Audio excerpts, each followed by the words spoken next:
un des chiffres qui est la part du marché du voyage d'aventure dans le tourisme mondial. D'après les dernières stats qui remontaient de 2015-2016, c'était 5% du tourisme mondial. Effectivement, c'est tout petit.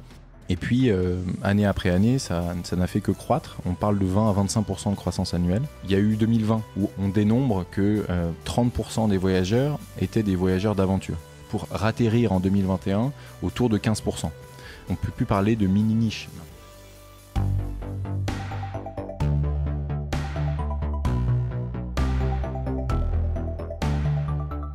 Bonjour, vous êtes sur le point d'écouter un nouvel épisode du Panier, le podcast e-commerce dans lequel on décortique les recettes gagnantes des acteurs du commerce en ligne. Mon objectif est de dénicher avec vous les meilleurs conseils et retours d'expérience pour se lancer et progresser dans la vente en ligne.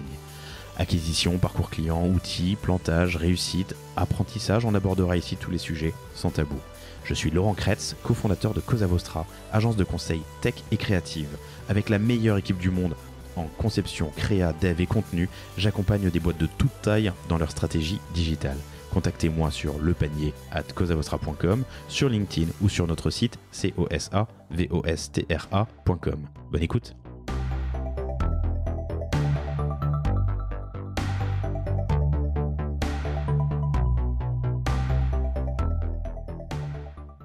Bonjour à tous, très heureux de vous retrouver pour ce nouvel épisode du Panier. Je suis en présence de Stanislas Gruau. Salut Stan, je vais t'appeler Stan, hein, ça va ? Bah, je t'en prie.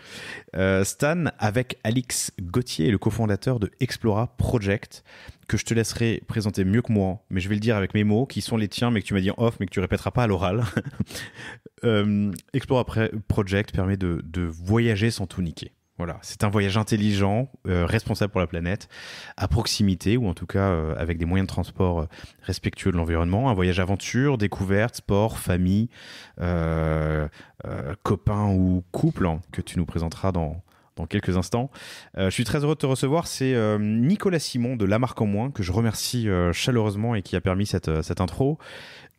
Alors, je sais plus à quelle époque il a fait l'intro, mais je crois que c'était avant que vous passiez à Qui veut être mon associé, où vous êtes passé il y a quelques mois, c'était en janvier, début 2022. Vous êtes une entreprise à mission, avec une mission que tu nous présenteras tout à l'heure dans un milieu qui est pas évident, qui est difficile, celui du travel. J'ai reçu, et je vous recommande, chers auditeurs, si vous voulez creuser le sujet, des acteurs comme Mr Fly ou Ulysse qui vendent du billet d'avion, entre autres. Il y a Club Med qui était vraiment bien, Vintage Rise qui fait du voyage à moto à l'autre bout du monde. Moi, c'est un sujet qui me passionne. Je suis un grand fan de voyage. J'aime bien l'aventure et je suis du coup très heureux de te recevoir. C'est un milieu pas évident. Tu nous l'expliqueras en nous décrivant un peu le marché, qui est trusté par de gros acteurs depuis très longtemps, sur lequel des nouveaux acteurs arrivent, dont vous faites partie entre autres. Tu nous raconteras ton développement. Tu nous raconteras aussi le marketing et l'activation dans ton domaine. Comment utiliser les cohortes, comment gérer la création de contenu en interne. Vous avez une boîte de prod en interne, c'est ça ? Vous gérez une belle communauté de plus de 150 000 membres et tout ça est soutenu par la tech qui vous permet de gérer c'est pas une place de marché. C'est vos propres... Oui, effectivement, on n'est pas une place de marché au sens où on ne prend pas une commission sur les ventes. On fixe nos propres produits, nos propres prix et on paye nos prestataires. Donc, on est un modèle assez classique de e-commerçant, mais pas de marketplace à proprement parler. Ouais. Et tout ça s'inscrit dans un contexte économique qui n'est pas évident en ce moment, qui est très très fluctuant. On est en mai 2022, fin mai 2022 quand on enregistre. Les élections présidentielles sont passées, mais les élections législatives arrivent. Il y a la guerre en Ukraine, il y a la Chine qui est confinée. Avant ça, il y a la Chine qui n'envoyait plus de composants électroniques, le canal de Suez qui a bloqué. Bref, tout ça crée pas mal d'incertitudes et de fluctuations dans le marché. Je te poserai la question de savoir si vous êtes fail-proof dans le contexte économique et tu me répondras. Bref, merci infiniment d'avoir accepté l'invitation. Tu viens de Lyon ? D'Annecy. Ouais. Exprès pour moi aujourd'hui ? Pas bien loin. Notamment. C'est très poli comme réponse. En fait, le mec, il a 12 autres rendez-vous, mais il a réussi à caser le panier. Non, mais c'est quelques mois qu'on se parle, et qu'on essaye d'organiser ça. Donc, je suis très heureux de te recevoir. C'est quoi Explora Project ? Tu en as déjà fait une bonne définition. C'est une agence de voyage au sens un peu classique qui vend en B2C, en direct, des aventures de 2 à 30 jours aux 4 coins de l'Europe. On crée des aventures de toutes pièces avec une communauté de guides et de professionnels outdoor et on les vend en direct sur notre site. On ne vend les voyages de personne d'autre et on est revendu par personne. Donc, business model assez simple, intégralement désintermédié, puisqu'entre le guide local, où qu'il soit en Europe, et le client final, il n'y a que nous. Ce qui est fondamentalement différent de l'organisation du secteur du travel qui usuellement fonctionne avec 3 acteurs et non pas un. Au minimum.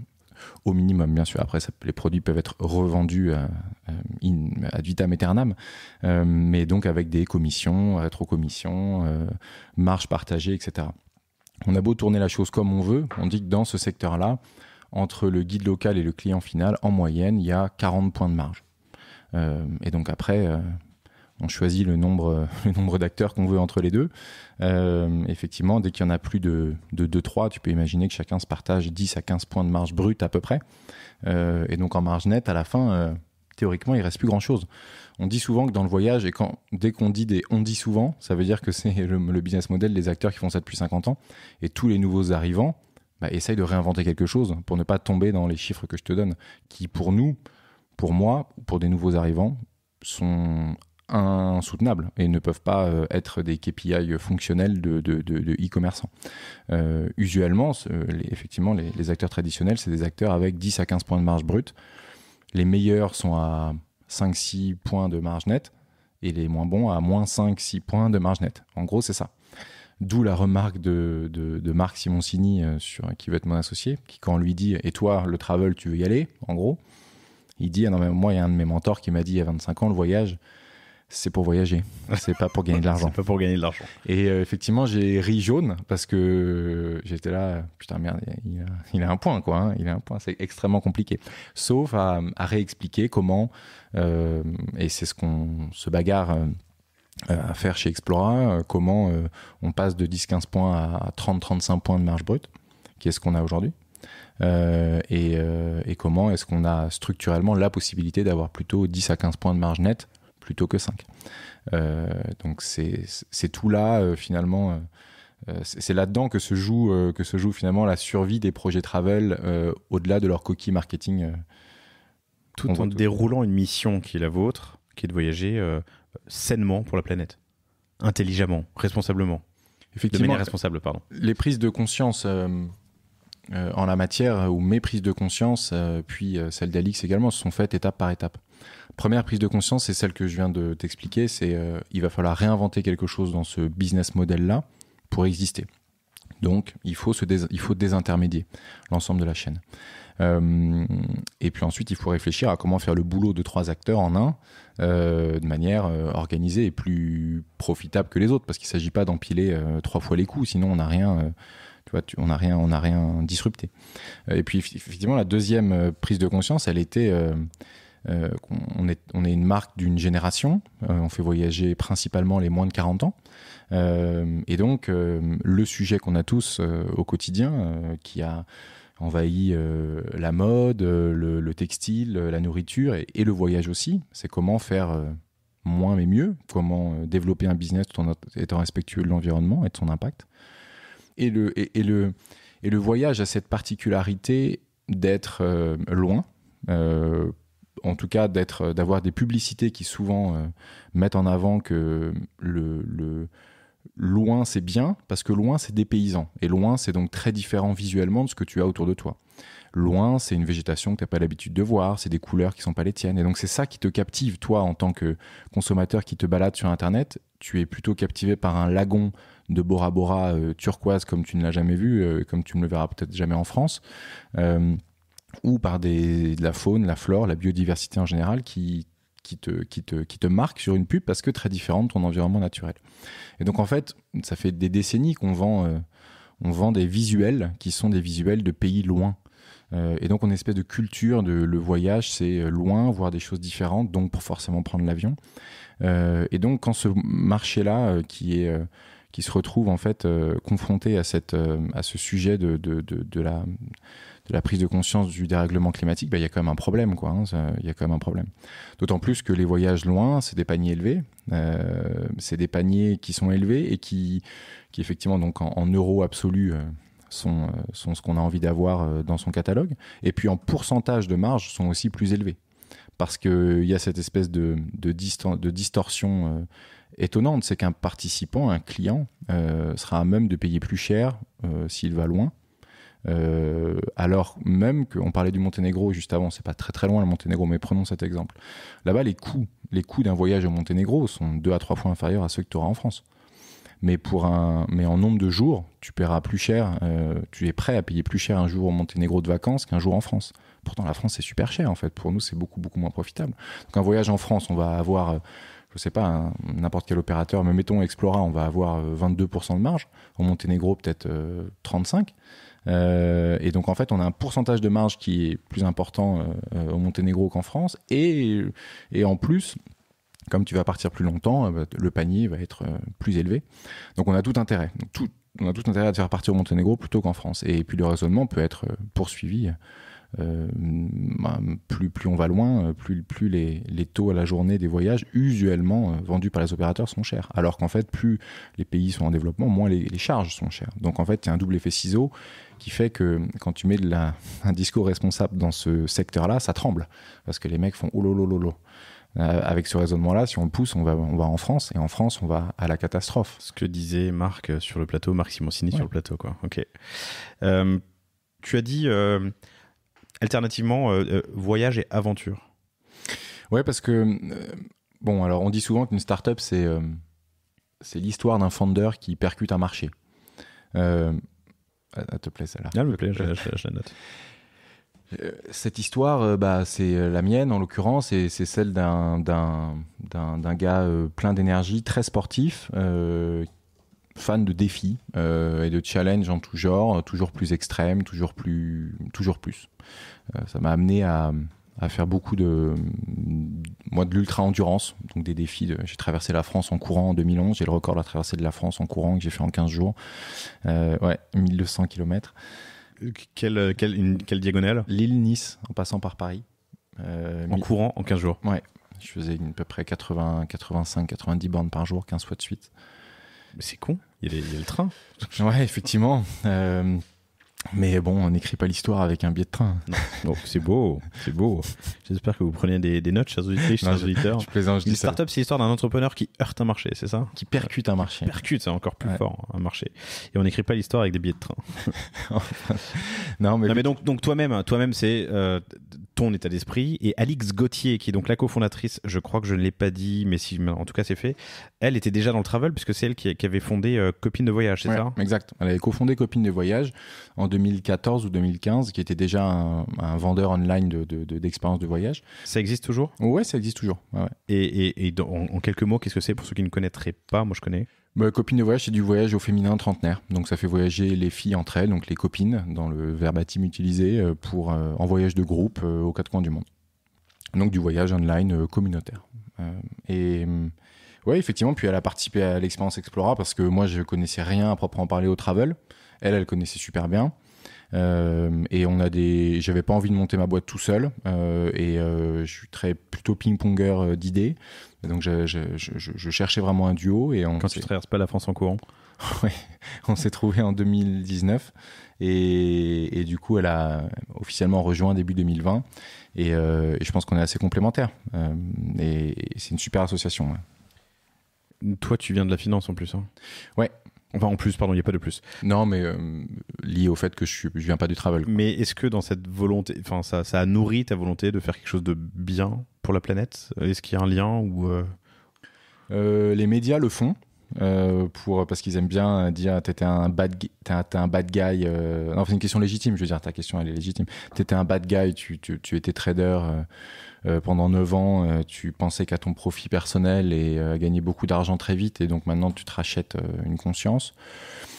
Déjà, il y a peut-être un fond de vérité quand on regarde vraiment, quand on dézoome. Après, Cargill, et en tout cas, qui était la boîte dans laquelle je bossais, multinationale américaine, qui était tellement grosse que je pourrais pas juger de toutes les actions que cette boîte fait aux quatre coins du monde, parce qu'ils traitent les matières premières de la planète entière. Et c'est le plus gros négociant et transformateur de matières premières du monde. Donc effectivement, il y a des trucs qu'ils font qui sont probablement pas bien. La division dans laquelle j'étais... voilà, on était, entre autres, je trouvais, avait quand même beaucoup de bonnes pratiques et avait un vrai souci de traçabilité, d'éco-responsabilité de l'origine des matières premières et des produits qu'on tradait. Donc je me suis toujours dit qu'on était, ça pouvait être mieux, mais en tout cas, on était dans une industrie qui avait déjà compris que c'était capital. Et c'est moins pour le produit que pour l'aventure humaine que j'ai décidé de quitter ça. Et voilà, au bout d'un moment, j'ai toujours eu envie de monter une boîte, et c'est juste que l'occasion fait le larron. Et voilà. Je vais te demander dans une seconde comment était le marché en 2018, 2019, quand tu commences à travailler sur le. Mais j'ai perdu le focus parce qu'il y a Caroline Vigneault qui vient de passer derrière toi. Alors je suis très heureux de passer du temps avec toi, Stan. Mais Caroline Vigneault, c'est cool, elle va enregistrer avec mon associé Matt sur GDIY. Caroline Vigneault, si vous ne connaissez pas, c'est une humoriste, anciennement avocate, si je dis pas de bêtises, qui fait une carrière intéressante et des trucs très sympas. J'ai déjà vu un de ces spectacles. Ça t'a plu ? Ouais, j'ai bien aimé. Bah écoute, selon l'heure à laquelle on finit, je te dédicacer mon t-shirt. Ça marche. Comment était le marché quand tu commences à travailler sur le sujet ? Donc on est quoi ? On est fin 2018, début 2019, hein, c'est ça ? Ouais. Ok. J'ai l'impression qu'il y a eu plusieurs grandes phases dans le marché. Ouais, effectivement, que je te disais que qu'Explora, finalement, c'est mon histoire personnelle qui percute un marché. En fait, ce marché en question, c'est le marché du voyage d'aventure qui était vachement développé chez les anglo-saxons, beaucoup moins en France. Et on voyait déjà beaucoup de boîtes un peu comme Explora, ou comme je me projetais qu'Explora pourrait être, au UK. Aux US, au Canada, en Australie, Nouvelle-Zélande. Tu vois, vraiment, la culture anglo-saxonne a une vraie culture du voyage d'aventure. Alors que la culture française et plutôt des autres pays, des pays limitrophes, est plutôt une culture du voyage en club ou du voyage que les gens font tout seuls. Ils partent sans agence. Quand la culture du voyage asiatique est une culture de voyage sur circuit organisé. Alors, en fait, c'est comme ça que se sont développés les différents marchés dans ces espaces de la planète. Et du coup, je me disais, mais en France, il y a quand même vraiment pas beaucoup d'acteurs d'aventure, un peu nouvelle génération, qui adressent les vrais sujets, c'est-à-dire avec de la vente en ligne, avec des produits peut-être un peu plus engagés physiquement, écologiquement. Il y a des acteurs qui font ça effectivement en première phase, en première intention, qui font ça depuis 50 ans. Et qui n'ont pas vraiment changé la manière dont ils font de l'acquisition, dont ils adressent du coup les nouvelles générations. Donc on se retrouve avec en France en fait un marché qui est séparé en deux, les marchés des plus de 60 ans qui partent avec les acteurs traditionnels, et le marché des moins de 60 ans et globalement qui eux ne partent pas avec des agences de voyage en fait. Le split, tu le mets très très loin quoi, 60 ans. Ouais, parce que c'est l'âge moyen des clients des acteurs historiques. Okay. Donc avec l'âge moyen de ces clients-là qui vieillissent d'1 an et demi chaque année. Donc il n'y a pas de repeat par le bas, par les plus jeunes. Donc c'est quand même assez parlant ça. Donc en fait, clairement, moi je me suis dit, il y a personne qui adresse les plus jeunes générations, même pas les nouvelles générations. Je vais même jusqu'à 50, 60 ans. Et donc il faut leur parler. Et pourquoi personne leur parle ? Parce qu'en fait ils aiment pas le voyage en groupe. En France ça a l'image d'un voyage un truc un peu de vieux, tu vois. Et on leur parle pas sur les réseaux sociaux en fait. On leur parlait sur Google. Et c'est pas des Google searchers ces personnes-là. Ils sont influencés, ils regardent sur les réseaux, ils s'inspirent de marques. Et du coup il fallait leur parler de cette manière-là. Donc je me suis tout de suite dit, la vague du voyage d'aventure va arriver en France. C'est un marché qui est trusté par des historiques énormes, peu digitalisés, et personne n'adresse en gros les moins de 45 ans. Une fois qu'on a mis tout ça, on a un peu la genèse du projet Explora. On a démarré sur ces 3 briques-là. Donc des gros acteurs qui sont là depuis 50-60 ans, qui trustent certaines places, j'imagine, assez difficilement à récupérer. Mm-hmm. Il y a eu une vague, il y a une dizaine d'années aussi, d'acteurs plus penchés voyage. Et aujourd'hui, du coup, les nouveaux entrants comme vous. Ouais, il y a eu des vagues qu'on peut presque définir par modèle d'acquisition. Okay. Il y a vraiment eu la phase Google. Après la phase, effectivement, il y a une quinzaine d'années maintenant, la phase réseaux sociaux, Facebook Ads, Insta, puis Instagram, etc. Et là, on est sur une autre phase, ou en tout cas, nous, c'est notre positionnement, qui est plutôt une phase communautaire. De dire, on va pas acheter des clients, au sens très e-commerce, tu vois, je vais pas chercher un client, me demande pas quel est mon CAC, c'est pas ça qui me pilote, que je pilote au quotidien. Je vais chercher des membres non intentionnistes voyage, et je les convertis petit à petit par base mail, en échangeant avec eux, en leur donnant envie. Effectivement, c'est un peu plus lent, mais j'achète mes membres 3 €. au lieu d'acheter mes clients 300 ou 400. C'est ça les coûts d'acc dans le secteur? Alors ça, c'est très variable en fonction des paniers moyens. Si pour un voyageur du monde qui fait du voyage spécialisé, qui fait du voyage sur mesure premium avec des paniers moyens de 12 000 euros, c'est même plus que ça, beaucoup plus que ça. En fait, il y a de tout, hein. Et puis après, t'as du VP voyage avec des moins 70% opérations dans la journée, plus que 2 heures avant d'acheter, où là, t'as des coûts qui sont qui sont plus faibles parce que c'est des paniers qui sont plus bas aussi. Donc, il y a vraiment tout. Mais effectivement, aujourd'hui, on s'est plutôt dit qu'on allait parler à une génération qui avait envie de se projeter dans une aventure de voyage un peu différente et qu'ils ne pouvaient pas être intentionnistes à la minute parce qu'ils avaient besoin de rentrer dans le concept, du voyager un peu différemment, moderniser le concept du voyage en groupe, essayer avec des ressorts d'un réseau social pour essayer de rassurer sur qui va partager le groupe avec moi. Je peux cliquer sur sa vignette, voir qui c'est, voir d'où il vient. Et donc on s'est dit qu'il fallait du temps et donc on a adopté au premier confinement ce modèle de membership. Avant on avait un site complètement ouvert, fallait pas être membre, donc on avait effectivement un modèle de client classique.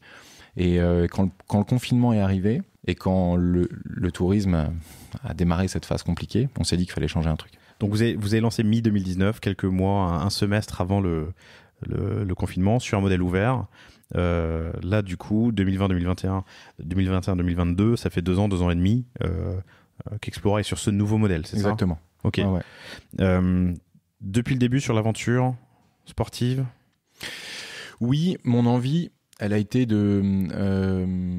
je trouvais qu'il y avait une grosse barrière à l'entrée dans le voyage en général sur la confiance que tu donnes à une marque de voyage, parce que notamment sur le voyage d'aventure. Parce que finalement, il y a une certaine dose de risque dans le produit que tu offres ou de risque perçu.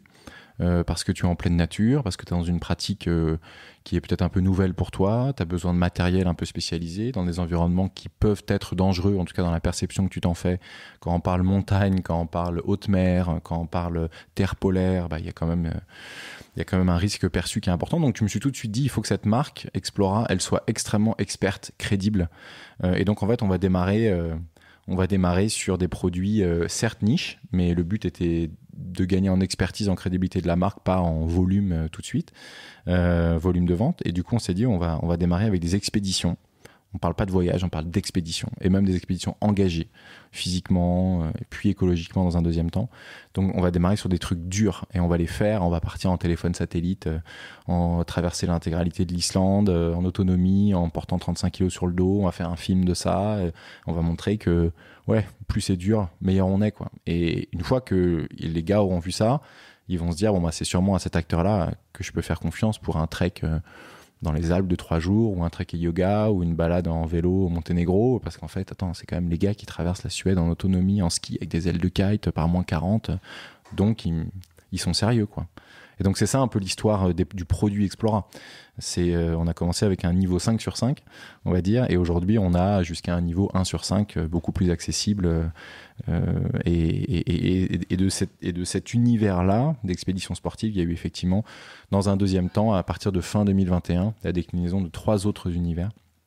L'aventure en famille, tous les voyages de ressourcement et de bien-être, donc plus sur du voyage de l'esprit, du dépassement de soi psychique plutôt que physique, et un troisième univers, troisième nouveau et quatrième au total, immersion des cultures et des modes de vie. Donc tu vas vivre à la manière des chasseurs lapons, des gauchos camarguais, des bergers corses, etc. Donc quand même, a priori plus loin que à quelques heures de train, quoi. Oui. Vous ne faites pas une croix dessus, je veux dire, c'est pas. Ça c'est vraiment un vrai sujet, et pour être franc, transparent et réaliste, aujourd'hui, je pense qu'on ne peut pas faire une agence de voyage aujourd'hui, ou en tout cas c'est compliqué de faire une agence de voyage 100%, sans avion. Local ou proximité ou... Ouais. Ouais, okay. Parce qu'en fait on dit souvent ce vieil adage qui me vient d'Alix et que je ne peux qu'approuver: si tu as un panier moyen dans le voyage, étant donné les coûts structurels, et t'as beau mettre la tech, scaler, etc., tu peux optimiser, mais si tu réinventeras pas drastiquement l'équation. Si tu as un panier moyen qui est inférieur à 1 000 euros, il reste plus rien, tu vois, en bas de page. Donc un panier moyen, t'imagines bien combien est-ce que tu serais prêt pour dépenser, combien tu serais prêt à dépenser pour un voyage en France, par personne, rarement plus de 1 000 euros, tu vois, rarement. Donc effectivement, ça veut dire il faut aller un peu plus loin. Et donc dans cette équation-là, ou mieux éduquer, mieux évangéliser sur ce genre d'activité. Ouais. Et c'est ce qu'on essaye de faire. Mais c'est pour ça qu'on parle on a une part du voyage en avion qui rétrécit petit à petit à la mesure de ce qu'économiquement on peut se permettre de faire. Ça a l'air trop cool. Je suis sur une rando dans les Alpes avec des ânes de 4 jours. Ça va plaire à tes filles, ça. 1 sur 5 en niveau d'expédition, ça. La part de l'avion diminue, la part de proximité augmente. Et du coup, ma question, mais je prends un peu d'avance sur ce que je voulais te poser plus tard, mais dans ce contexte économique un peu fluctuant, on dit que souvent... Alors déjà, le budget voyage saute assez souvent en premier, ou alors on se rapatrie sur des destinations plus proches. C'était le cas il y a 2 ans où la France était pleine à craquer, et le moyen courrier, le long courrier battait de l'aile. Ouais, effectivement, ça fait partie des budgets loisirs. Et donc, à toute crise, ça coupe du budget loisirs en général dans les ménages, ce qui est heureusement, on va pas couper son logement, l'éducation de ses enfants ou la nourriture. Donc, effectivement, les loisirs est plus réduit. Quand il n'y a pas des contraintes exogènes comme on a eu pendant le premier confinement, on ne pouvait simplement pas voyager loin. Donc, le voyage local était une contrainte. A été testé par beaucoup de néophytes du coup du voyage outdoor. Ça leur a plu et donc il y a un cliquet qui s'est passé dans ce marché du voyage d'aventure. Il y a eu un cliquet dans ces années-là. Nous qui regardons pas mal un des chiffres qui est la part du marché du voyage d'aventure dans le tourisme mondial. On m'opposait en 2018, tu te lances dans un marché de niche, c'est tout petit. D'après les dernières stats qui remontaient de 2015-2016, c'était 5% du tourisme mondial, l'aventure. Donc, effectivement, c'est tout petit. Et puis, année après année, ça n'a fait que croître. On parle de 20 à 25% de croissance annuelle. En Du marché du voyage d'aventure, ouais, dans le marché global du voyage. Exactement.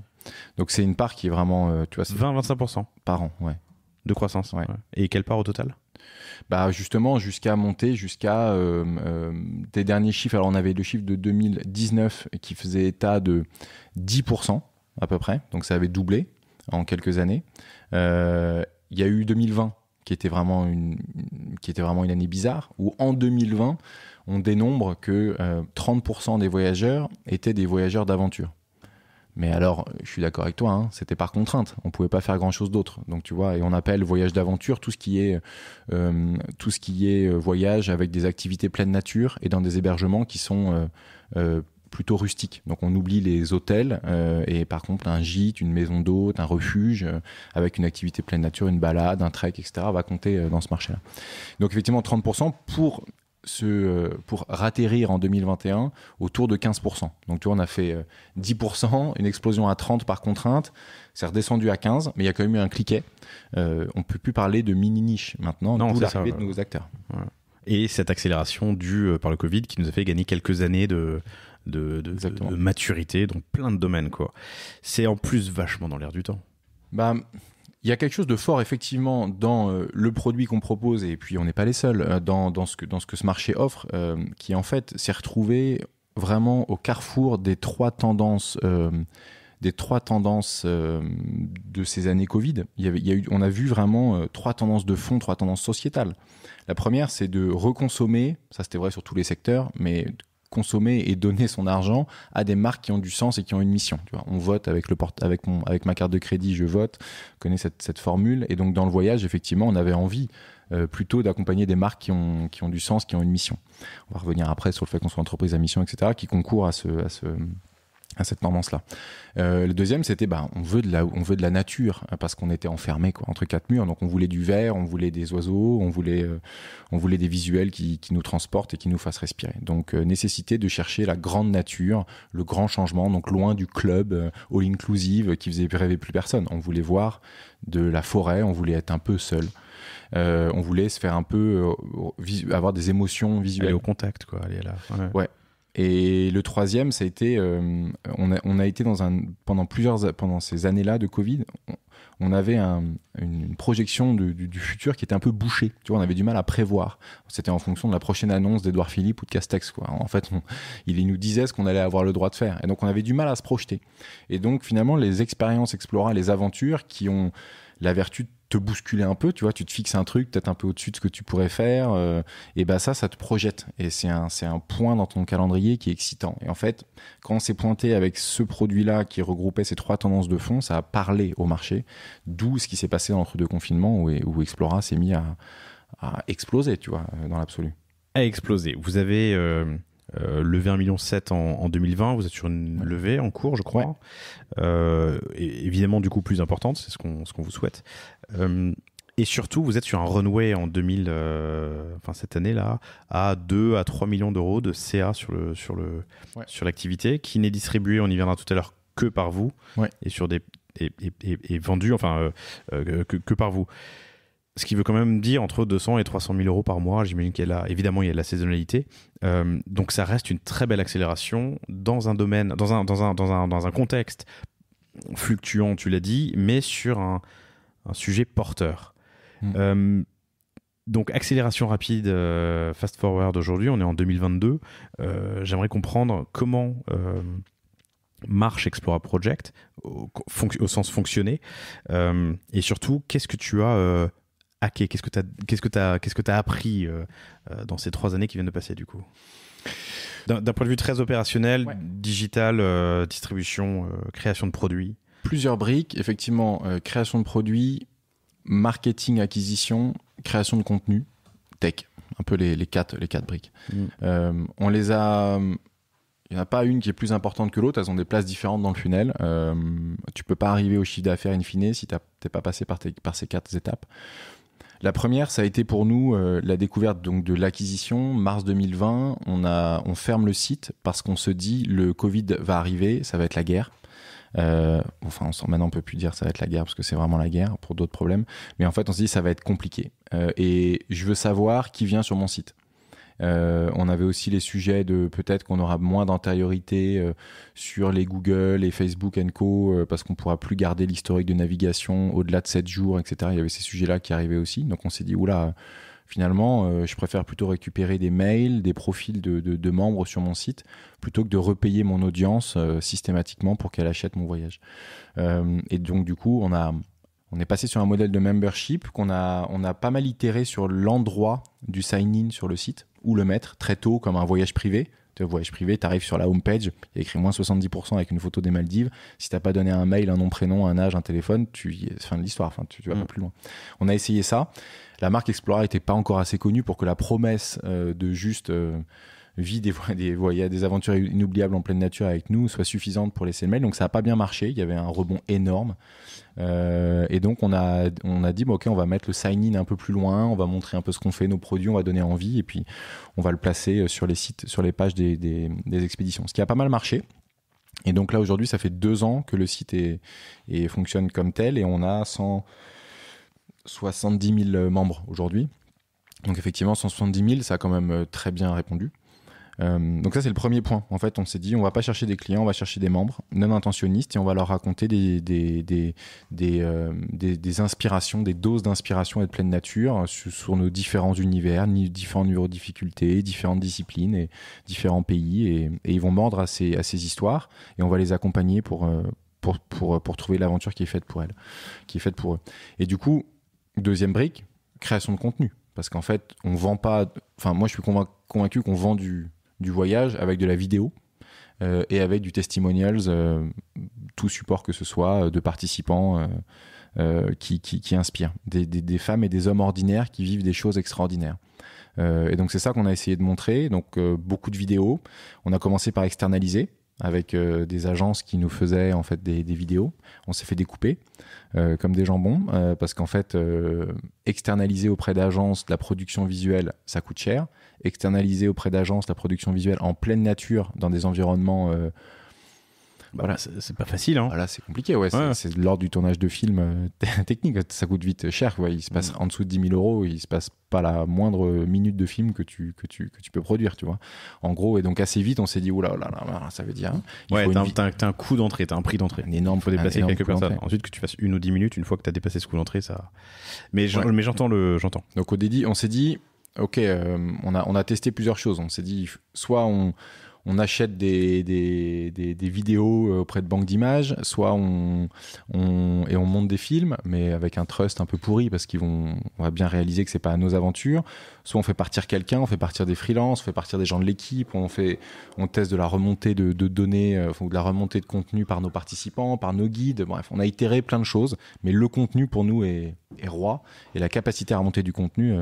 Et un guide n'est pas photographe, ni cinéaste, ni preneur son, ni. Ouais, exactement. Et il a pas hyper envie. Et avec certains, c'est canon, ça marche et tout. Puis il y en a d'autres, c'est pas leur truc en fait.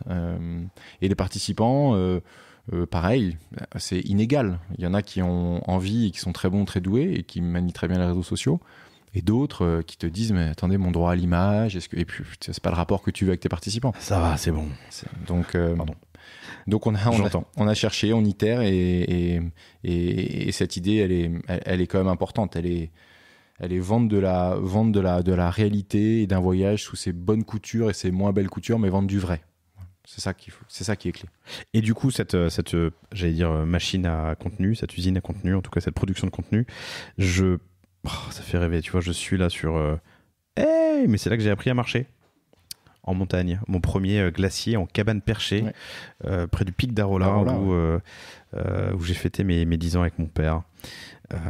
On marchait dans cette région. Une super prod. Enfin, il y a de la photo, il y a du montage évidemment, il y a du drone. Ouais. Est-ce qu'il y a ça pour tous les voyages ? Non, quand même pas. Il y a différents niveaux de contenu en fonction du voyage. Tu vois, on a développé pour certains voyages, on va être en photo d'amateurs, de participants. Pour d'autres, on va être en photo professionnelle. Pour d'autres, on va être en mini-film type pour les réseaux sociaux. Pour d'autres, on va être sur des vrais prods. Ça dépend en fait de la performance du voyage. Donc, on a adapté en fait une qualité du contenu en fonction des voyages. Mais ça, tu le sais a posteriori. On le sait brique par brique. En fait, on le sait pas qu'a posteriori. On le sait. On a des signaux, tu vois, en entrée. Ça, c'est de la banque d'images. Ça, c'est de la banque d'images. J'ai dû tomber dessus par hasard. Non, mais il y en a effectivement. Non, mais c'est intéressant. Donc la balade rando Anne dans les Alpes en famille, qui me tentait bien. Clairement, ça, c'est de la photo de participants. Je vois bien. Et sur cet autre film là qui me plaisait beaucoup. Mon premier glacier en cabane perchée, là objectivement c'est du professionnel. Ouais. Mais du coup, si tu fais a posteriori sur la qualité du voyage, toi ton rôle c'est de vendre des voyages. Ce que je veux dire, pardon, j'oppose ça et je vous invite à écouter l'épisode initial, le catch-up. Je crois qu'il y a eu un deuxième catch-up, je sais plus. En tout cas, il faut que j'en fasse un, mais avec Asphalt, qui a une collection et va dépenser, à une époque, je crois que c'était 10 000 euros par produit rien que pour générer de la prévente. Est-ce que là-dessus, vous avez dans ta création de produits, avant même qu'ils soient vendus et que tu saches si ça vaut le coup d'investir plus ou moins, est-ce que vous avez une approche content forte ? Comment vous le gérez ? Comment vous le décidez ? En fait, on a dans notre catalogue certains produits sur lesquels on a une très forte conviction, qui vont être des produits dont certains produits cousins ont déjà très bien fonctionné dans la gamme, sur lesquels on a des convictions parce qu'on sent qu'il y a des signaux faibles sur tous les réseaux sociaux, que cette destination-là, cette discipline est en train de monter. Et dans ce cas-là, on prend le risque de créer de contenu en amont, même si on ne sait pas théoriquement si le voyage va marcher. Donc juste sur notre intuition perso. Sinon, après, il y a un parcours qui est assez simple. Hormis ces aiguilles dorées, c'est-à-dire en gros qui font partie du catalogue et sur lesquels on a des grosses convictions et sur lesquels on déploie la création de contenu, même si le voyage n'a pas encore été mis en ligne. Sur tout le reste, on a une journée de contenu qui est un peu la même. On démarre avec des photos qui nous appartiennent, qui sont très proches du voyage en question ou de la banque d'images, quand vraiment on est très loin, on n'a jamais fait partir, nouvelle discipline, nouvelle région, on ne connaît pas. On met en ligne, on voit comment ça fonctionne. À l'issue du premier départ, on essaie de remonter de la vraie photo, des vrais contenus de ce premier départ. Et après, en fonction de la confirmation des départs, on vient étoffer le contenu pour finir par envoyer un pro. Si le produit devient un best-seller, on fait un film, quoi. C'est quoi un best-seller chez vous, en termes de chiffres ? Alors, ou nombre de ventes ou de départs, je sais pas. Ça va être sur un pourcentage de confirmation du nombre de départs. Donc tu vois, on met un X départ en ligne et en fonction du pourcentage de départs qui se confirment, on met par exemple 10 départs en ligne. Si on est à plus de 60% de confirmation des départs, là on se dit que c'est pas mal sur un nouveau produit. Tu vois, on confirme 6 départs sur 10 pour un nouveau produit là on se dit que c'est pas mal. Donc au-delà de 60%, on est dans la catégorie prometteur. Et après, une fois qu'ils sont tous partis, que ça s'est bien passé, que les feedbacks des clients sont bons, best-seller. Ok, compris. Là, on parle de tous les assets liés à un voyage, mais le contenu, ça n'arrête pas là pour faire parler d'Explora Project. Il y a du blog, il y a du podcast, il y a plein d'autres leviers. Qu'est-ce que vous utilisez? Comment vous l'utilisez? Aujourd'hui, on a une acquisition qui fonctionne à peu près à 50% en budget. On a 50% de nos sessions qui sont issues de budget payant. Donc, on a commencé première année de publicité payante, c'était 2020. Principalement deuxième trimestre 2020 à peu près. Et donc, on a moins de 2 ans, on va dire, d'historique de publicité payante. Et on a commencé Facebook, puis Instagram, puis quelques tests sur Google pour quelques tests sur Google pour rapidement tester, avoir un bon SEO. Tu vois, on utilise un peu le SEA pour bien tester, pour être assez pertinent et choisir nos vrais chevaux de bataille sur le SEO, mais on n'a jamais vraiment beaucoup dépensé sur Google. Et puis après, on essaye de diversifier différents canaux, de display, d'affiliation. Je veux bien que tu creuses. Comment utiliser le SEA pour optimiser ton SEO? En fait, on se rend compte plus vite sur des campagnes payantes de ce qui est pertinent, c'est juste pour accélérer le temps. Et finalement, assez vite, on a chez nous un lab, si tu veux, de paid marketing qui va tester systématiquement des nouveaux supports. Donc aujourd'hui, moi, j'ai la conviction qu'on est sur les moins pires supports du paid, mais on n'a pas encore on n'a pas encore une conviction à 100% sur quel va être le canal qui va fonctionner. Pour l'instant, c'est spreadé sur plusieurs canaux, dont Facebook, Instagram. L'une des questions que le réseau Facebook. Ouais. L'une des questions que je me posais en préparant cet entretien, c'est, je prends Patagonia, qui est une belle référence, qui a complètement arrêté son acquisition sur Facebook. J'ai enregistré récemment un catch-up avec les Mini-Mondes qui ont réduit de moitié en tout cas, c'est ce que me dit Quentin, qui réduit de moitié l'acquise Facebook. Est-ce que il y a une démarche similaire? Vous êtes dans cette génération où j'imagine que sur le SEO, c'est compliqué de se battre contre ces acteurs installés depuis 60 ans qui font du SEO depuis 10, 15, 20, j'en sais rien. Ouais, avec des beaux domain authority. Sur le SEA, il doit y avoir quand même beaucoup Il y a du monde et ça coûte cher. Il y a du monde historique et ça coûte cher. Ouais. Et on a surtout des clients qui regardent pas, tu vois, les moins de 40 ans, grosso modo, s'il faut faire des grosses patates de consommateurs, ils vont pas taper sur Google pour trouver une inspiration pour leur prochaine aventure. Ils ont été inspirés par un leader d'opinion sur les réseaux sociaux, beaucoup plus qu'en ayant recherché de manière proactive sur Google. Oui, c'est ça. C'est l'intention de l'émotion plutôt que de la destination. C'est c'est pas vol pas cher pour la Jordanie, mais aventure dans les Alpes. Tu vois. C'est plutôt j'ai entendu parler d'Explora par une marque partenaire, par un influenceur, par le personal branding de son fondateur, qui est aussi quelque chose qu'on a développé, par plein de biais plutôt organiques.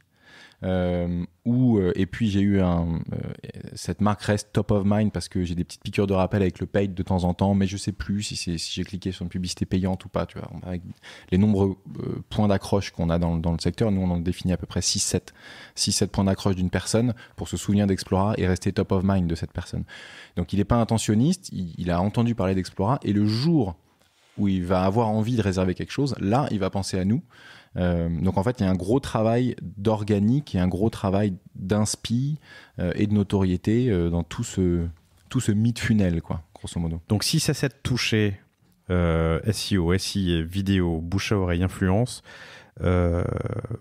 pour ancrer la marque chez le futur voyageur via Explora Project, que tu cherches en tant que membre non intentionniste de ta base. Donc l'objectif de tes campagnes, c'est que je m'inscrive à une newsletter ou à suivre les réseaux sociaux, j'imagine, c'est ça, pour ensuite m'alimenter et me déclencher le jour où tu penses. Effectivement, tout à fait. Est-ce que j'ai bien résumé résumé? Très bien. Okay. Et le next step, ça va être d'avoir une base différenciée avec une base qui est donc segmentée par passion et par envie, pour être sûr d'avoir le déclencheur qui soit le plus adapté pour toi. Est-ce que c'est les enfants? Est-ce que c'est la famille? Est-ce que c'est le voyage en bateau? Est-ce que c'est les voyages de l'esprit? Est-ce que c'est...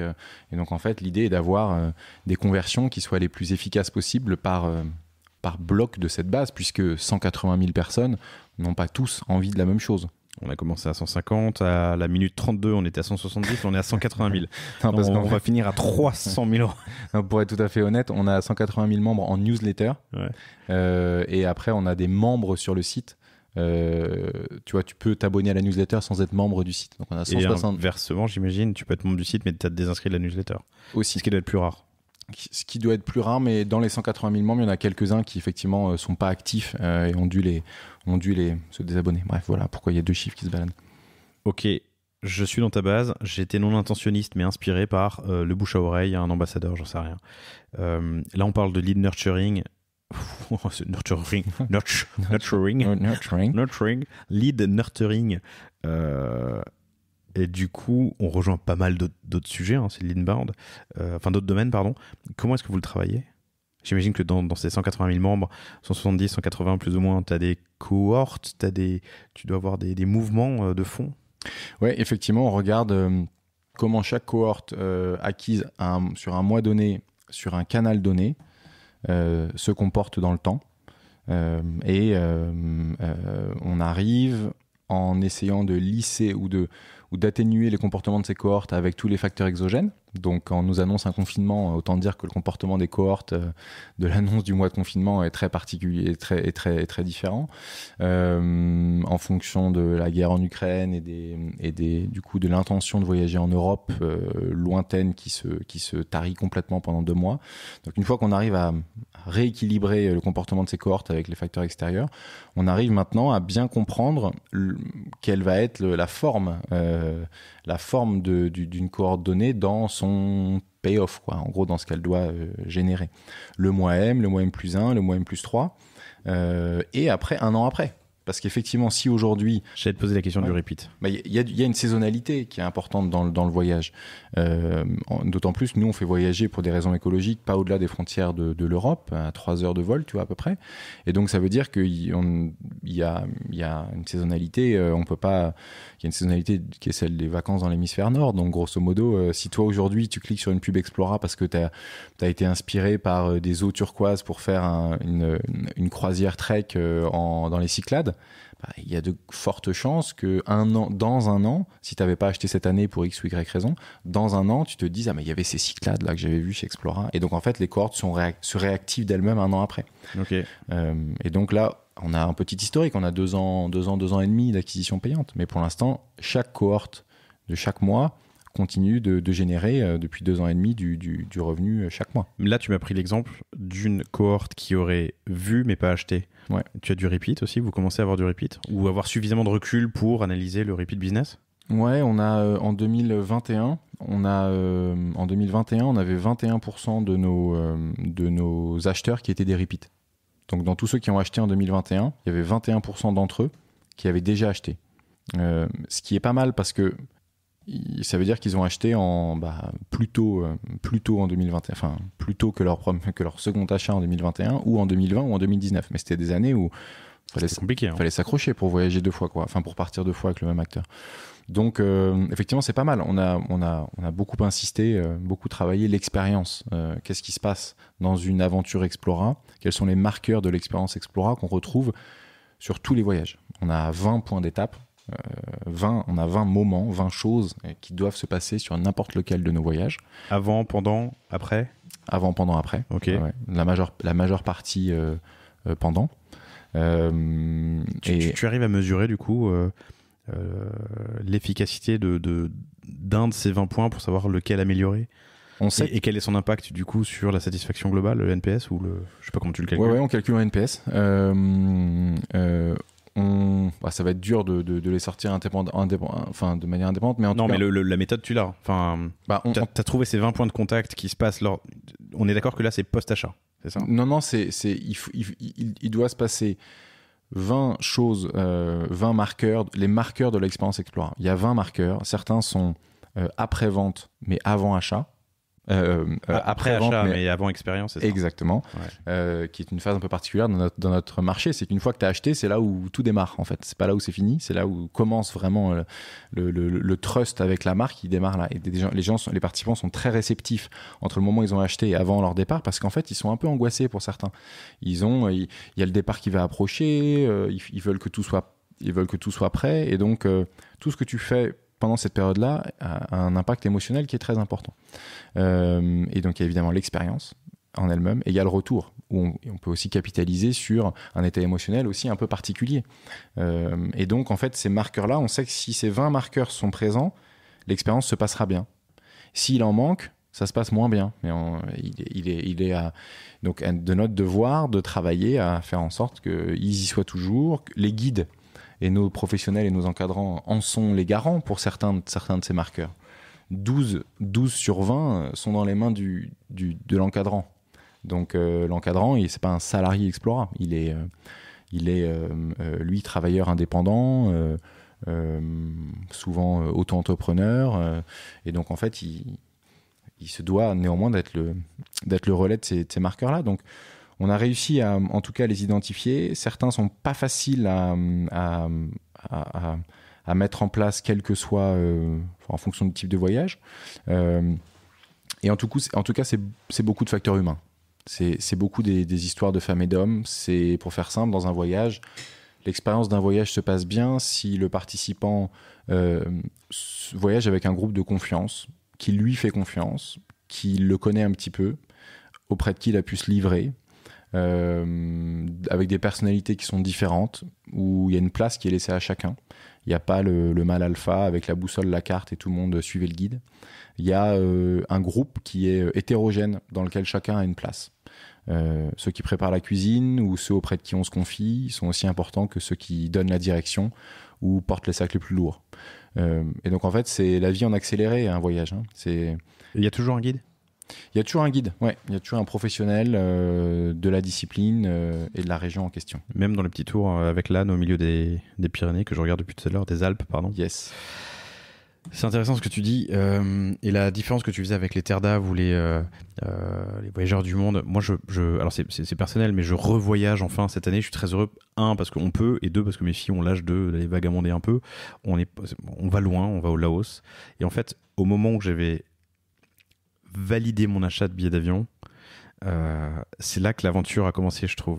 Et cette période de 3-4 mois entre le moment où j'ai acheté, 2-3 mois, 2 mois, entre le moment où j'ai validé l'achat et le moment où on part, je trouve ça génial, parce qu'il y a tout qui se construit, de la recherche, de la réflexion, des idées. Je trouve ça hyper intéressant. Et ce qui est en opposition, et ce que tu proposes aussi, mais du coup, ce qui est en opposition à ces voyages sur mesure ou au moment où tu as acheté, tu vois, l'expérience est presque finie, quoi. Et post-voyage, qu'est-ce que tu fais avec, du coup, tes voyageurs pour... Pas assez. Tu vois, pas assez. On fait, je veux dire ce qu'on fait, mais je veux dire, à titre perso, je trouve qu'on le fait pas encore assez, et on a beaucoup à travailler sur la réactivation de cette communauté super engagée, parce qu'ils sont partis, les NPS sont combien de personnes tu as fait voyager jusqu'à présent? Plus de 5000. Plus de 5000. NPS supérieur à 70. On est à 71, je crois. 71. 5000 personnes qui ont voyagé, quelques-unes 2 fois ou plus avec vous. Ouais, un paquet même quand même, okay. Au final. Donc des gens qui peuvent être des prescripteurs, des ambassadeurs de la marque, et on les réactive. On va commencer là des systèmes une communauté un peu plus fermée, d'Explora Friends, qui vont vraiment être des ambassadeurs de la marque, qui nous ont fait confiance, qui vont nous aider aussi à construire les projets. Tu mentionnais Asphalt, il y a quelque chose autour de travailler ces produits en amont avec des clients, tu vois, des clients qui sont partis, des workshops pour essayer de voir un peu qu'est-ce qu'eux ont envie de faire, qu'est-ce qu'ils se projettent, quelque chose d'un peu plus communautaire dans la création des produits. Bien sûr, du test, voilà, quelque chose de plus communautaire et de moins descendant, comme nous on l'a fait jusqu'à aujourd'hui. Et donc, on se rend compte qu'en plus, Explora a même de nombreux aficionados, même des fans, tu vois, des gens qui sont vraiment, pour qui ça a transformé quelque chose. En fait, si ces 20 marqueurs de l'expérience sont réalisés auprès d'une personne qui était ouverte à un changement dans sa vie, qui était réceptive à un voyage et une aventure qui allait la transformer, là, il y a un truc très fort qui peut prendre. Pour certains, c'est certains participants ne nous décrivent pas comme une agence de voyage. Ils disent non mais ça a changé ma life, quoi, hein, vraiment. Alors tu vois, ça fait sourire. On se dit mais bon, c'est super.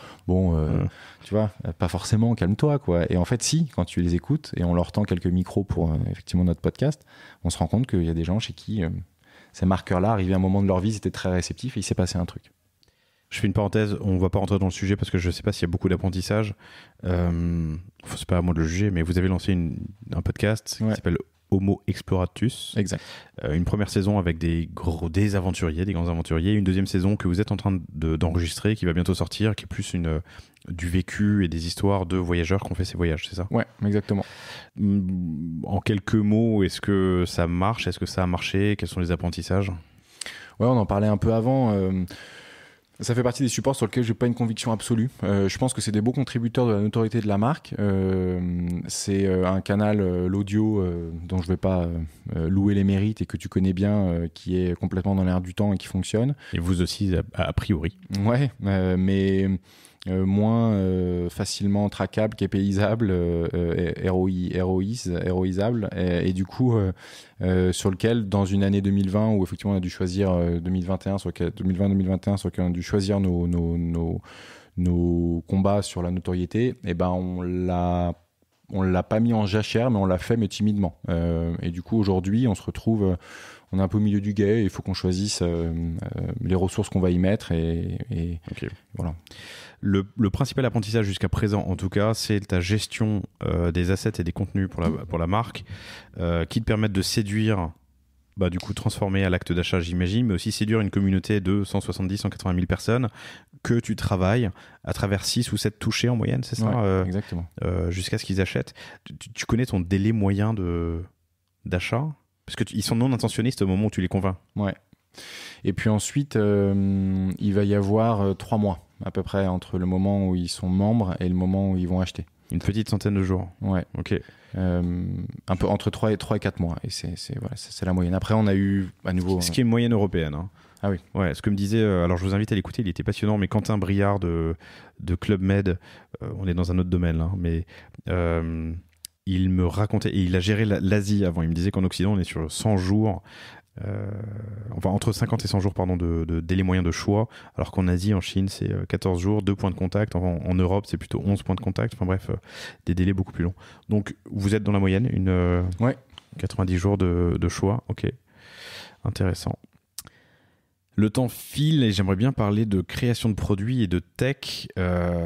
Je réalise qu'en fait, comme vous gérez le produit, la vente et qu'il n'y a plus d'intermédiaires, vous n'êtes pas dépendant des GDS, de IATA, des NDC, de tous ces acronymes un peu obscurs, mais qui régulent le monde du voyage. IATA, etc., c'est beaucoup de l'aviation. Nous, on essaye déjà de réduire cette part-là. Mais au-delà de ça, c'est vrai que notre business model, il a été de désintermédier l'ensemble de la chaîne. Donc, on est à la fois opérateur dans le pays de destination, matériel, nourriture, transport, hébergement, guide, activité. C'est une boîte de logistique, en fait, Explora, quand on regarde de ce prisme-là. On est déjà aujourd'hui en lien avec 1 millier de prestataires. Partout en Europe, en direct. 1 millier de prestataires. 830 en fin 2021. Aujourd'hui, au moment où on se parle, c'est plutôt 1400. Donc, c'est effectivement beaucoup de prestataires. Oui, mais si tu n'as pas d'intermédiaire et que tu n'as pas de réceptif dans le pays de destination à qui tu donnes 10 ou 15 points pour faire ton voyage, c'est toi qui les as en direct. Mais du coup, en termes d'opérationnel, c'est compliqué chez vous. T'es un fan de process, un fan de... Comment est-ce que vous gérez ça ? Ouais, déjà, on aime bien ça. Et en fait, déjà, dès le début, on s'est dit... Je sais même pas si c'était notre business model initial. On s'est dit déjà on va mettre les mains dedans parce que moi il est hors de question que j'opère sans comprendre spécifiquement toutes les briques. Donc déjà on commence, on met les mains dedans, on fait tout. Et si effectivement on pense qu'il y a une valeur ajoutée du réceptif dans le pays de destination et qu'on veut lui donner 10 à 15 points de marge, on repassera par des intermédiaires. Donc déjà pour bien comprendre ton business, en tout cas moi mon envie petitement au début elle était de tout faire et de voir ce que j'allais externaliser. Peut-être qu'on est en journée aujourd'hui et qu'on finira par, peut-être qu'on va finir par réexternaliser la production d'un voyage ou la distribution. Mais c'est juste qu'aujourd'hui, je ne vois pas la valeur ajoutée et ni l'intérêt de le faire. Et je pense qu'on peut le faire avec une performance de marge bien plus efficace qu'à le sous-traiter. Donc aujourd'hui, là où arrive la tech, c'est que finalement, on branche tout ce petit monde, tous ces prestats, sur une plateforme unique qui va pousser un certain nombre de tâches de manière automatique en fonction du rétro-planning d'un départ donné. Puisque finalement, oui, il y a beaucoup de volume, mais chaque départ est indépendant. Chaque voyage est unique, quoi. Chaque voyage est unique et indépendant les uns des autres. Ce sont que des tâches logistiques qui évoluent toutes en parallèle les unes des autres. Il y a très peu de cascades. Tu vois, c'est-à-dire que la nourriture du voyage 166 en Bulgarie n'a aucun lien, a priori, avec le transport du voyage 248 en Islande. Donc en fait, c'est là, on a énormément de tâches très simples à opérer et qui évoluent toutes les unes en parallèle des autres. Sans lien les unes avec les autres. Ce qui peut être une bonne chose parce qu'une tâche qui marche mal il n'y a pas de boule de neige. Il n'y a pas d'effet boule de neige sur les autres. Ouais. Et donc c'est pour ça en fait. Mais il faut les gérer indépendamment, quoi. Voilà, et c'est là où je trouve que la tech marche bien, parce qu'en fait la tech c'est compliqué quand tu as des effets boule de neige, et quand finalement il faut que tu aies quelqu'un qui démêle le truc pour éviter que tout parte en cascade. Mais quand c'est indépendant, comme toutes ces tâches sont indépendantes les unes des autres, tu peux assez bien imaginer des mailings et des actions de pré-réservation, de réservation, que le prestataire clique sur le mail qu'il reçoit automatiquement et valide qu'il a bien fait la réservation, etc. Donc en plus tu peux imaginer un système qui reçoit des ordres, qui en donne et qui reçoit des confirmations d'ordre. Et après, donc c'est là où on en est aujourd'hui. On a à peu près 50% de nos tâches qui sont automatisées. Et on peut monter, d'après nos estimations, jusqu'à 70 à 80% de toutes les tâches logistiques aux quatre coins de l'Europe qui sont automatisées. Le delta, c'est les prestataires qui ne sont pas digitalisés.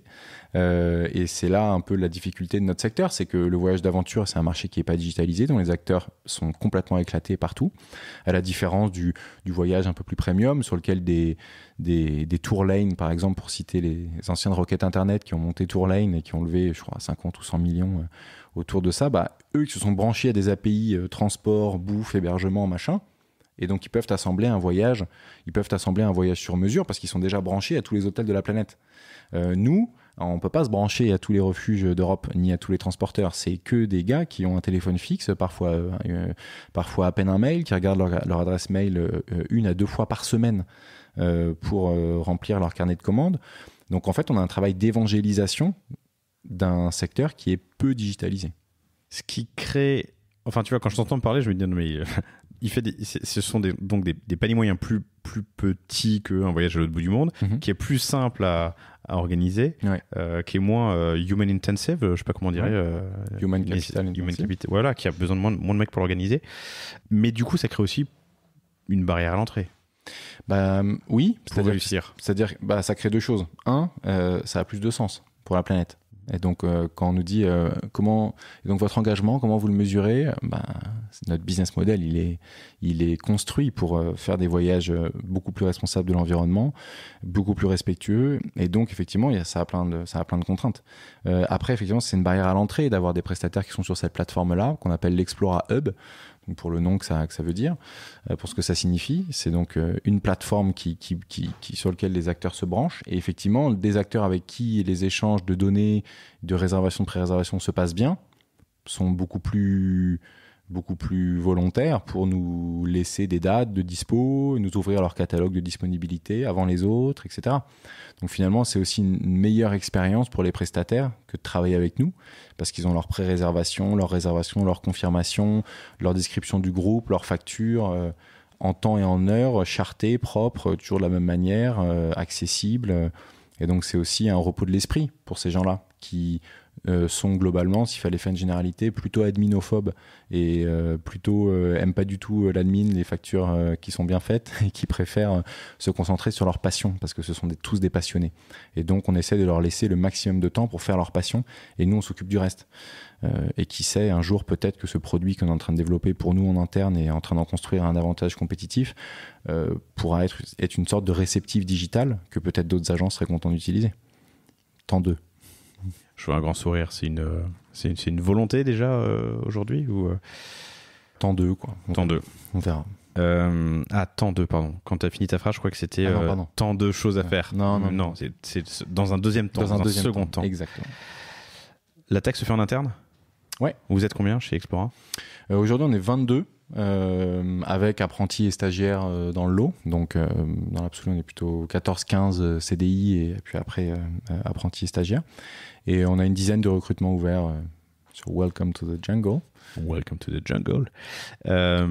Ok, c'est passionnant. J'adore parler voyage. J'ai encore plein de questions, mais je vais les garder pour un prochain enregistrement. Quand est-ce que tu finis la levée ?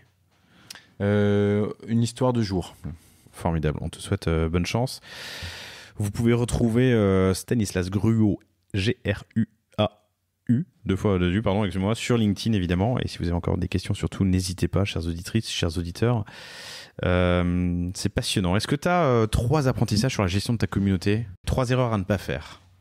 Je ne dis pas qu'on ne les a pas faites, ni même qu'on n'en fait pas certaines encore parfois. La première, c'est de donner, donner du contenu, donner sans attendre, apprendre des choses à la communauté, toujours pareil, beaucoup plus de pull. Apprendre à donner, beaucoup plus des contenus pull inspirants que du push commercial. Et je trouve qu'on met beaucoup de temps à récupérer la confiance d'un membre de la communauté quand on l'a abruti de push commerciaux. Et il y a des moments où je pense que notre pression commerciale a été trop importante, on l'a mal dosée, et du coup, il faut du temps avant que la personne revienne, se réabonne à tes newsletters et voilà, et réaccepte ce contact avec la marque fréquent. C'est OK d'avoir un contact très fréquent s'il n'est pas commercial ou pas trop commercial. Donc ça, il faut faire attention à ça.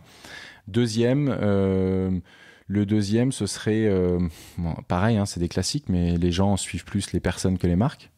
Donc, effectivement, certains messages doivent être passés par des personnes plus que par des marques. Donc, incarner la boîte en tant que fondateur avec un sujet de personal branding qu'on a développé depuis un an et demi. Incarner la marque par des prescripteurs et des ambassadeurs de la marque, connus ou moins connus. L'importance de la parole d'une personne tierce plutôt que de la marque elle-même. La parole vraie, en vrai, c'est ça que ça veut dire. Parole vraie avec ses échecs, avec ce qui marche pas bien aussi, ce qui est pas facile à faire. Moi-même, à titre perso, en personal branding, j'ai vachement de mal à communiquer pendant les moments où ça va pas. Tu vois, où les trucs qui vont pas bien. C'est la dureté des réseaux sociaux, mais quand tu ouvres LinkedIn, t'as l'impression que c'est the Hall of Fame, quoi. Tout le monde a tout réussi. Chaque poste, c'est une levée de fonds plus importante. À la fin, les mecs, j'ai monté une boîte hier et aujourd'hui, je fais 10 millions de chiffre d'affaires. Enfin, tu vois, ça devient, c'est la course à plus vite, plus tout le temps, machin. Et les histoires qui marchent moins, tu les connais rarement ou jamais. Et malheureusement, je pense que c'est là où se passent les plus grands apprentissages. Un troisième, c'est que les communautés aujourd'hui, je trouve qu'elles ont besoin de moments réels. Elles ont besoin de se retrouver autour de moments physiques. Les gens ont besoin d'une poignée de main, d'une étreinte, d'une bise, d'un check, de ce que tu veux. Elles ont besoin de se voir. Je trouve qu'il y a un déficit de relationnel que le Covid nous a causé. Trop d'éloignement. Et donc aujourd'hui, la communauté, elle doit se retrouver en un lieu de temps en temps pour qu'elle existe réellement. Sinon, les chiffres grossissent, ça devient des milliers de personnes. Tout ça est un peu théorique, froid, absurde, irréel. Donc tu adresses 180 000 personnes ? Non, peut-être, oui, théoriquement oui. En vérité, je préférerais en avoir peut-être 300-400 dans une salle à fond. Peut-être que ce serait plus efficace, je sais pas. C'est ce que le Covid nous a donné à faire pendant ces années-là, et je pense qu'il faut renouer avec du lien social, du réel, ce qu'on va faire cette année. Apprendre à donner, donc du pull inspirant plutôt que du push commercial. Incarner les messages par des utilisateurs, des prescripteurs, des ambassadeurs, des clients ou des fondateurs. Et du réel, dont les communautés ont besoin et que vous vendez avec Explora Project, puisque c'est ça au final, c'est de l'émotion dans l'aventure, dans l'accomplissement, dans le repos. Exactement. En plus d'essayer de cadrer dans l'année certains moments réels où on peut se retrouver, prendre une bière à droite à gauche à Paris ou dans n'importe quelle ville de France pour parler voyage. Vous êtes où ? Nous, on est basé à Annecy et on est assez souvent un peu aux quatre coins de France. Et toute l'équipe est à Annecy ou vous avez du remote ? On a un peu de remote. On doit avoir 15-20% de remote et sinon tout le monde à Annecy. T'es originaire d'Annecy ? Non, moi je suis originaire de région parisienne. Ok. La montagne, ça me manque. Moi j'ai été étudiant à Grenoble quand j'étais gamin. Je suis strasbourgeois, donc toutes mes vacances on les passées en Suisse, justement pas loin du pic d'Arolla et Volène. La montagne me manque, je dois dire. Bah, et c'est marrant ce que tu dis à propos de LinkedIn. C'est vrai que LinkedIn a un côté un peu Instagram ces derniers temps où la vie est belle et formidable pour plein de gens.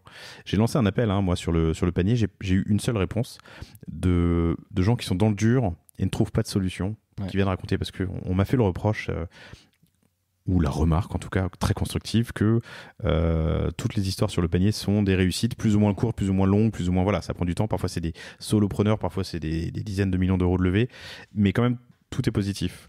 Donc j'ai fait un appel dans la newsletter en disant si vous êtes dans le dur et que vous ne vous en sortez pas et que ça vous intéresse de le raconter, n'hésitez pas, j'ai eu une réponse. Ensuite, être dans le dur et le raconter, c'est pas facile. C'est plus facile de raconter le dur quand on est sorti et que t'as passé une période un peu difficile. Mais quand t'es sorti par le haut, idéalement. Donc tout ça prend du temps, effectivement. Tan, c'était passionnant, merci infiniment. Merci à toi. On s'est dit plein de choses, j'adore le voyage et ça nous fait rêver, ça nous fait partir. C'est ce que tu vends du rêve. Enfin, vous, entre autres, les vendeurs. Merci infiniment, chères auditrices, chers auditeurs, Stanislas Gruot ou Alix Gauthier sur LinkedIn si vous avez encore des questions et je vous dis à très bientôt. Ciao, ciao.